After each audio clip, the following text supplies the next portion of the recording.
তখন আমার মনে হয়েছে যে প্রথম দিকে মনে হয়েছে আহারিল বাড়ি ছেড়ে দিবে, এই বাড়িতে অনেকদিন এখানে বহু মানুষের জীবন নষ্ট হয়েছে, তো এই জন্য আল্লাহ হয়তো এটা প্রাকৃতিক বিচারও বলতে পারেন, আপনি আল্লাহর বিচারও বলতে পারেন, যে যাদের তুমি জীবন নষ্ট করছো আজকে তাদের পাপের ফলে হয়তো তোমাকে, যাদের জীবনে আজকে তুমি বাড়ি ছেড়ে যাবা, হয়তো আজকে না হোক কালকে।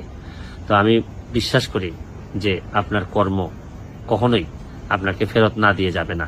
আমি বিশ্বাস করি যে শুনেন, পাপ যত পুরাতনই হোক না কেন এক সময় সামনে চলে আসে, এবং এই জন্যই সময় থাকতে থাকতে যারা এরকম বড় বড় পাপ করে বিভিন্ন জায়গায় দখল করে আছেন পাবলিকের স্বার্থে, আমার মনে হয় আপনাদের আস্তে আস্তে চিন্তা করা উচিত যে এগুলো ছেড়ে দিতে হবে, নাহলে অনেক সময় এসে এমন ভাবে ছাড়তে হবে যে আপনাদের অনেকেরই ক্ষতি হয়ে যাবে, অনেকেরই মানে ইজ্জত সম্মান নষ্ট হওয়ার সম্ভাবনা আছে।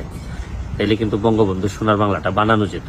এবং আমরা যে প্রক্রিয়া এখন শুরু করছি, উন্নয়নের যে মহাসড়কে যাচ্ছি, এখানে সবচেয়ে বড় বাধা হচ্ছে গিয়ে দুর্নীতি। এই দুর্নীতিরে ঠেকাইতে না পারলে আমাদের অনেক সমস্যা হয়ে যাবে। আজকের মতো বিদায় নিচ্ছি, ভালো থাকবেন, সুস্থ থাকবেন।